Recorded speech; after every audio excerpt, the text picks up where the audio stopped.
में आने के बाद आपको मालूम रहेगा कि गोवा किन किन चीजों के लिए फेमस है। तो क्या आप में से मुझे कोई बता सकता है एक या दो चीज जिसके लिए गोवा बहुत ही फेमस है? म्यूजियम, और बोलिए। चर्च, बीच, और बोलिए मेन चीज। हाँ, दारू। दारू तो 24/7 है गोवा में। फार्मेसी और हॉस्पिटल आपको यहाँ पर गोवा में ढूंढने पड़ेंगे, मगर बार या वाइन स्टोर आपको ढूंढने की जरूरत नहीं पड़ेगी। हर एक नुक्कड़ पे, हर एक मोड़ पे, हर एक स्टेप पे आपको यहाँ पर बार एंड रेस्टोरेंट या वाइन स्टोर आपको यहाँ पर दिखाई देगा। क्योंकि देखिए गोवा में लिकर के ऊपर टैक्स नहीं लगता है, इसलिए सभी लोग वही बिजनेस यहाँ पर करते हैं। ओके, सभी आपको मैं डिटेल में एक्सप्लेन कर देखिए गोवा किन किन चीजों के लिए फेमस है। तो पहले तो बात देखिए, गोवा बीचेस के लिए बहुत ही फेमस है। बीचेस के लिए गोवा इसलिए फेमस है क्योंकि देखिए गोवा का जो कोस्टल बेल्ट है it is almost 120 to 130 kilometre. तो उस हिसाब से यहाँ पर एरिया वाइज के हिसाब से, सिटीज के हिसाब से और विलेजेस के हिसाब से टोटल यहाँ पर गोवा में 36 बीचेस काउंट किए जाते हैं। टोटल गोवा में 36 बीचेस काउंट किए जाते हैं। ओके, उसके बाद देखिए गोवा चर्चेस के लिए बहुत ही फेमस है। चर्चेस के लिए गोवा इसलिए फेमस है क्योंकि अगर आप लोग जानते होंगे कि पोर्चुगीज लोगों ने गोवा में करीबन 450 ईयर्स यहाँ पर राज किया है। तो सबसे ज्यादा रूल जो किया है यहाँ पर गोवा में किया है। सो यहाँ पर जो भी आप लोग बड़े बड़े चर्चेस या पुराने चर्चेस आप लोग यहाँ पर देखेंगे ये सारे पोर्चुगीज के जमाने के, यानी कोई चर्च आपको यहाँ पर 300 साल पुराने, कोई चर्च आपको यहाँ पर 350 साल पुराने, इतने पुराने चर्चेस आप लोगों को यहाँ पर गोवा में देखने मिलेंगे। और देखिए जब पोर्चुगीज लोग यहाँ पर गोवा में राज करते थे तो गोवा का जो कैपिटल सिटी था दैट वाज ओल्ड गोवा, और उसी ओल्ड गोवा के अंदर सेंट फ्रांसिस जेवियर की बॉडी रखी गई है जो करीबन 500 साल पुरानी। ओके, और अभी जो हमारे गोवा की कैपिटल सिटी है दैट इज पेंजिन सिटी, जो कि अभी हमारी गोवा की कैपिटल सिटी। ओके, उसके बाद देखिए गोवा शूटिंग के लिए भी बहुत ही फेमस है। आप लोग जानते होंगे गोवा में यहाँ पर आए दिन बहुत सारी मूवीज की शूटिंग होती रहती है। रोहित शेट्टी का तो फेवरेट स्पॉट है क्योंकि रोहित शेट्टी के सारे मूवीज की शूटिंग यहाँ पर गोवा में ली है। ओके, उसके बाद देखिए गोवा क्रूजिंग के लिए भी बहुत ही फेमस है।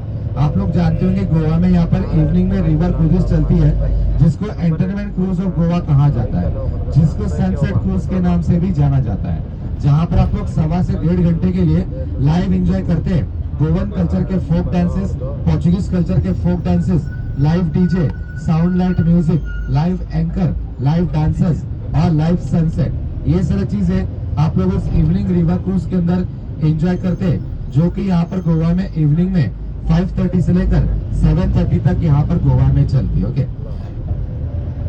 अभी देखिए जब क्रूजिंग सिस्टम यहाँ पर गोवा में शुरुआत किया था ये पोर्चुगीज लोगों ने, क्योंकि देखिए जब पोर्चुगीज लोग यहाँ पर गोवा में राज करते थे तो जो बड़े बड़े शिप्स हुआ करते थे वो ओनली पोर्चुगीज लोगों के पास हुआ करते थे। सो वो लोग क्या करते थे अपने मनोरंजन के लिए और एंटरटेनमेंट के लिए वो लोग अपने बड़े बड़े शिप्स जो है हमारे गोवा के बैक वाटर्स और रिवर्स में शाम के समय घुमाया करते थे, क्योंकि वो लोग शाम के समय हमारे गोवा का सनसेट एंजॉय करते थे और सनसेट के समय जो साइड व्यू रहता है वो एंजॉय करते थे। और जो शिप के अंदर जो हमारे गोवा के लोकल लोग काम करते थे उनके पास से वो लोग गोवा का ट्रेडिशनल फोक डांस परफॉर्म करने के लिए कहा करते थे, और जो उनके लोग उस शिप के अंदर रहते थे जो पोर्चुगीज लोग हैं वो लोग अपने कल्चर के डांस प्रोग्राम उसके अंदर किया करते थे। ओके, सो अपने मनोरंजन के लिए और एंटरटेनमेंट के लिए वो लोग अपने शिप्स हमारे गोवा के बैक वाटर्स में घुमाया करते थे। सो जो ओरिजिनली यहाँ पर क्रूजिंग सिस्टम शुरू किया था ये पोर्चुगीज लोगों ने। ओके, और देखिए जो एंजॉयमेंट और जो एंटरटेनमेंट जो इवनिंग के यानी कि शाम के समय क्रूज में होती है वो बाकी की किसी भी समय के क्रूज के अंदर नहीं होती है। ओके, फिर उसके बाद देखिए गोवा एक फेस्टिवल के लिए भी बहुत ही फेमस है, यानी कि एक त्योहार के लिए बहुत ही फेमस है, और उस त्योहार का नाम है कार्निवल फेस्टिवल। देखिए कार्निवल फेस्टिवल जो कि ब्राजील में मनाया जाता है, ब्राजील में, उसके बाद पूरे इंडिया में कहीं पर भी नहीं, ये ओनली गोवा मनाया जाता है। और ये जो कार्निवल फेस्टिवल है जब पोर्चुगीज लोग यहाँ पर राज करते थे तो वो लोग भी वही लोग इस फेस्टिवल को यहाँ पर सेलिब्रेट करते हैं। अभी उस ट्रेडिशन को भी गोवा के लोगों ने कैरी फॉरवर्ड किया है। अभी गोवा के लोग यहाँ पर कार्निवल फेस्टिवल मनाते हैं, वो भी every year in the month of February. ये 5 दिन के लिए गोवा मनाया जाता है, और ये 5 दिनों के लिए इसलिए मनाया जाता है क्योंकि गोवा की जो मेन सिटी है वो सिर्फ 5 ही है। शुरुआत होती है पेंजिन सिटी से जो कि हमारी गोवा की कैपिटल सिटी है।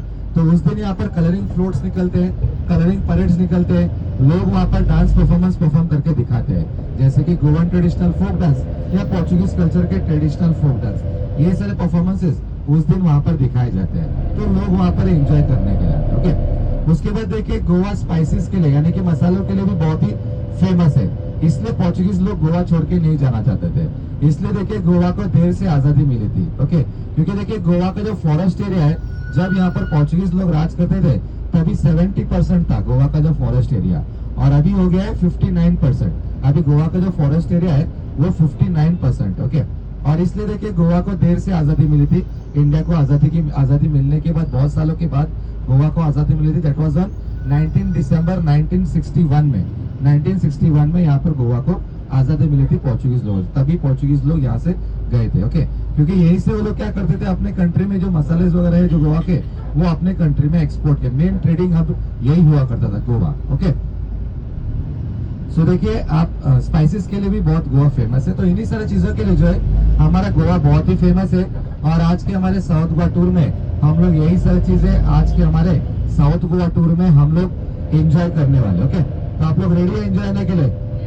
हाँ, yes yes, that the spirit. ऐसे स्पिरिट बनाए रखकर गोवा एंजॉय करते रहे। ओके, और देखिए और 3 चीजें जो है आप लोग गोवा में आके 100% एंजॉय करके जाना चाहते हैं। 3 चीजें, दैट इज म्यूजिक, मस्ती एंड डांस, राइट? तो आज के साउथ गोवा टूर में आप लोग ये तीनों चीजें 100% एंजॉय करके जाने वाले हैं। मॉर्निंग में म्यूजिक, दोपहर में मस्ती और इवनिंग में डांस। ओके, सो देखिए टूर स्टार्ट करने से पहले थोड़े बहुत इंस्ट्रक्शन जरूरी है। सो थोड़े बहुत इंस्ट्रक्शंस मैं आपको देना चाहता हूँ, जैसे कि please note down the bus number. बस से नीचे उतरने के बाद प्लीज आप लोग बस का नाम और नंबर जो है नोट डाउन कर लीजिएगा, क्योंकि देखिए हर एक स्पॉट पे बहुत सारी बसेस रहेंगी और आपको कई बस ढूंढने में दिक्कत ना हो। सेकेंड थिंग, आप अपनी कोई भी कीमती सामान बस में मत रखेगा, जैसे कि cameras, mobile, jewellery. If lost then we are not responsible. Third thing, आप लोग जिस सीट पर बैठे हैं टूर की आखिर तक आप उसी सीट पर बैठे रहेंगे।